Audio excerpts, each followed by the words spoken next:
Class 8 प्रश्नावली 2.4 question number 8 हमें दिया हुआ है। बोला है उन्होंने, हिरणों के एक झुंड का आधा भाग मैदान में चल रहा है, ठीक है, और शेष का तीन चौथाई पड़ोस में खेल कूद रहा है। शेष बच्चे 9 हिरण एक तालाब में पानी पी रहे हैं। तो झुंड में हिरणों की संख्या ज्ञात करें। यानी हमें टोटल ये नहीं पता कि टोटल हिरण कितने हैं। तो हमें क्या करना है, चलिए क्वेश्चन सॉल्व करते हैं, कॉपी पे करा के थी। तो हम क्या करेंगे, उन्होंने क्या है, हम क्या मानेंगे, झुंड को, हिरने के झुंड की संख्या को क्या मान लेंगे, x मान लेंगे। जब हमें कुछ नहीं पता तो हम क्या करते हैं, x मान लेते हैं।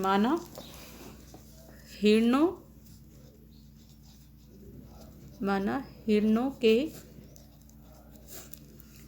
झुंड की संख्या क्या मान लेंगे, हम x मान लेंगे, ठीक है। अब करते हैं हम प्रश्नानुसार। उन्होंने बोला हिरणों के एक झुंड का आधा भाग मैदान में चल रहा है। यानी टोटल हमारे पास हिरण कितने हैं, x हैं, उसका आधा भाग क्या कर रहा है, वो मैदान में चल रहा है। तो हम क्या कर देंगे, यहाँ पे आधा भाग चल रहा है तो x का आधा क्या हो जाएगा, x/2। फिर लिखा है शेष का 3/4 पड़ोस में खेल कूद रहा है। तो अब इसका x का आधा कितना है, आधा तो हमारा खेत मैदान में चल रहा है, और कितना बचा, फिर आधे में से आधा बचा, तो प्लस आधा बचा है हमारे पास। और वो उन्होंने बोला इस आधे का वो 3/4 पड़ोस में खेल कूद रहा है। तो इस आधे का 3/4 कितना हो जाएगा, 3/4। फिर लिखा है शेष बचे 9 हिरण। तो अब इसमें से आधे में से जो 9 हिरण बचे हैं वो तालाब में पानी पी रहे हैं। तो क्या कर देंगे, +9। तो झुंड में संख्याओं ज्ञात कीजिए हिरणों की। तो टोटल हमारे पास हिरण कितने हैं, x है। तो ये सब कुछ सारे मिला के कितने हैं, x के बराबर है। तो ये हमारा एक समीकरण बन गया। अब इसे हम सॉल्व कर सकते हैं। तो क्या करेंगे, पहले इसे सॉल्व कर देंगे। x/2 ऐसे ही रहेगा, प्लस 3 को x से गुणा करेंगे 3x, प्लस 4 दूनी 8, प्लस 9, ये ऐसे ही रहेगा x। अब क्या करेंगे, पहले इन दोनों का हम एलसीएम निकाल लेंगे। तो क्या आएगा हमारे पास, इसका एलसीएम आ जाएगा 8 आएगा, 2 और 8 का, ठीक है। अब 2 को 8 से भाग करेंगे 4 को x से गुणा करेंगे 4x, प्लस 8 को 8 से भाग करेंगे 1 आएगा, 1 को 3x से गुणा करेंगे 3x, प्लस 9 ऐसे ही रहेगा। यहाँ पे x यहाँ लिख देंगे, 4 और 3 7x, प्लस 8/8 प्लस 9 = x। अभी x वाली संख्या दूसरी साइड जाएगी तो क्या होगा, साइन चेंज हो जाएगा। यहाँ प्लस में है, अब वो दूसरी साइड जाएगी तो क्या बन जाएगा, माइनस बन जाएगा। तो 7x +/8, सॉरी यहाँ +9, यहाँ 9 का 9 रह जाएगा। ये 7x इधर है तो इधर माइनस में आ जाएगा 8। अब इसका क्या करेंगे, हम एलसीएम निकाल लेंगे, ठीक है। 8 का इसके नीचे कुछ नहीं तो 1 मान लेते हैं। एलसीएम निकालेंगे कितना आ जाएगा, 8 ही आ जाएगा। अब इसके नीचे कुछ नहीं तो 1 है, तो 1 को 8 से भाग करेंगे 8 को x से गुणा करेंगे 8x। अब 8 को 8 से भाग करेंगे 1 आएगा, 1 को 7 से गुणा करेंगे तो कितना आ जाएगा, 7x। 8 में से 7 गया 1x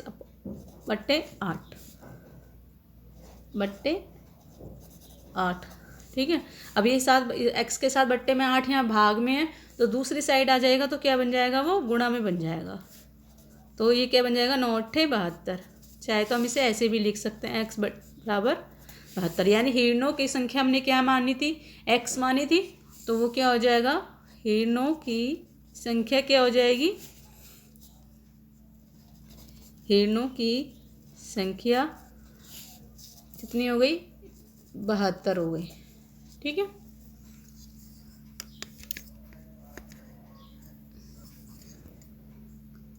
क्वेश्चन नंबर 9 है। बोला है उन्होंने, दादाजी की आयु अपनी पोत्री की आयु की 10 गुनी है। तो दादा की आयु अपनी पोत्री की आयु की कितनी गुनी है, 10 गुनी है। यदि उनकी आयु पोत्री की आयु से 54 वर्ष अधिक है तो दोनों की आयु ज्ञात कीजिए। तो हम क्या करेंगे, हमें आयु नहीं पता तो हम क्या करेंगे, क्वेश्चन नंबर 9 लिखेंगे। हम लिख देंगे यहाँ पे, माना पोत्री की आयु, हम पोत्री की आयु क्या मान लेंगे, x वर्ष मान लेंगे, ठीक है। फिर उन्होंने बोला दादाजी की आयु अपनी पोत्री की आयु की 10 गुनी है। तो दादाजी की आयु क्या हो जाएगी, दादाजी की आयु पोती की आयु से 10 गुनी है, तो पोती की आयु 10 है तो 10 का इसमें 10 गुना कर देंगे तो क्या हो जाएगा 10x वर्ष। तो दादा की आयु क्या हो जाएगी 10x वर्ष हो जाएगी। फिर करेंगे हम प्रश्नानुसार। प्रश्नानुसार उन्होंने बोला है कि यदि उनकी आयु पोती की आयु से 54 वर्ष अधिक है, तो जो दादा की आयु है पोती की आयु से 54 वर्ष अधिक है, तो दोनों की आयु निकाली क्या हो जाएगी। तो प्रश्नानुसार क्या है 10x, दादा की आयु 10x है और पोती की आयु से 10 वर्ष 54 वर्ष अधिक है दादा की आयु, तो 54 वर्ष हम इसमें प्लस कर देंगे पोती की आयु में, तो अब दोनों बराबर हो जाएगा। ठीक है, अब इन्हें सॉल्व करते हैं। 10x यहाँ प्लस में था, ये x यहाँ आके माइनस हो जाएगा। ठीक है, ये 54 यहाँ ऐसे रहेगा, 10 में से 1 गया 9x, एक इनके आगे कुछ नहीं होता तो 1 मान लेते हैं बराबर 54। इनके बीच में कोई साइन नहीं होता तो गुणा का साइन माना जाता है, तो ये 9 यहाँ गुणा में है, दूसरी साइड आएगा तो क्या बन जाएगा भाग बन जाएगा। 9 एकम 9, 9 छिंग 54, तो x हमारा क्या आ गया 6 वर्ष आ गया। ठीक है, तो हमने x की वैल्यू क्या मानी थी पोती की आयु मानी थी, तो हम यहाँ लिख देंगे पोती की आयु क्या हो गई, पोती की आयु x मानी थी हमें, x की वैल्यू हमारी 6 आई है तो 6 वर्ष, यानी पोती की आयु क्या हो गई 6 वर्ष। और दादाजी की आयु क्या हो जाएगी, दादा की आयु 10x थी, 10 गुणा 6 तो कितना आ गया 60 वर्ष। तो दादा की आयु क्या होगी 60 वर्ष। अब देखें इनके बीच में 54 का ही अंतर है। ठीक है, क्वेश्चन नंबर 10 है अमन की आयु उसके पुत्र की आयु की 3 गुनी है, यानी अमन की आयु अपने पुत्र की आयु की कितनी गुनी है 3 गुनी है। 10 वर्ष पहले उसकी आयु पुत्र की आयु की 5 गुनी थी, तो दोनों की वर्तमान आयु ज्ञात कीजिए। चलिए हम कॉपी पे करते हैं क्वेश्चन नंबर 10। कैसे करेंगे, लिखेंगे यहाँ पे माना पुत्र की वर्तमान आयु क्या बोली है उन्होंने x वर्ष मान लेंगे हम उसे, पुत्र की आयु x वर्ष। तो अमन की आयु क्या हो जाएगी, फिर अमन की वर्तमान आयु क्या हो जाएगी मेरे पास 3x वर्ष। उसने बोला है ना वो अपने पुत्र की आयु के कितनी, अपने पुत्र की आयु का 3 गुनी है।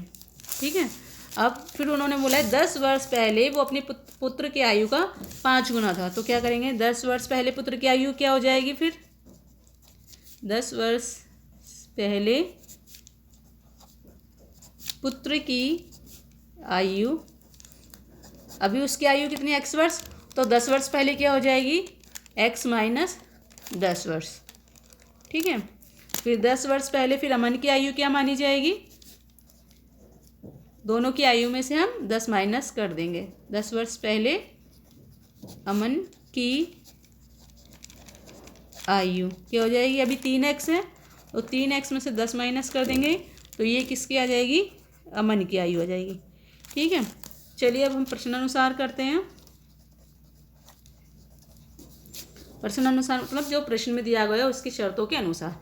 फिर उसने बोला 10 वर्ष पहले उसकी आयु उसकी 5 गुनी थी, तो 10 वर्ष पहले अमन की आयु अपने पुत्र की आयु की 5 गुनी थी, तो क्या करेंगे ये पुत्र की आयु हमारी पास, तो 10 वर्ष पहले क्या था और ये है अमन की आयु 10 वर्ष पहले।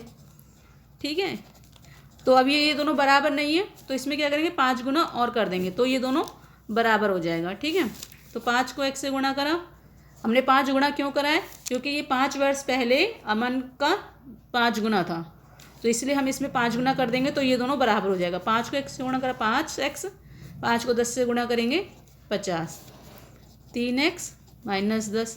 अब क्या करेंगे x वाली संख्या एक साथ ले लेंगे, 5x ये प्लस में था यहाँ आके माइनस हो गया और माइनस 10 ये माइनस में था यहाँ आके प्लस हो गया।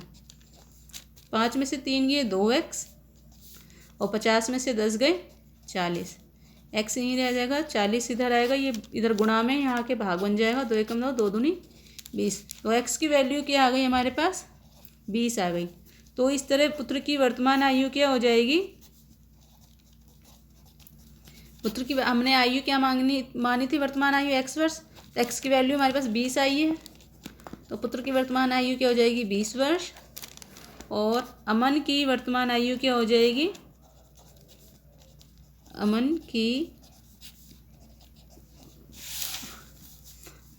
की वर्तमान आयु हो जाएगी 3x थी, तो 3 को x गुणा कर देंगे 20, तो कितना हो जाएगा 20 थी 60 वर्ष।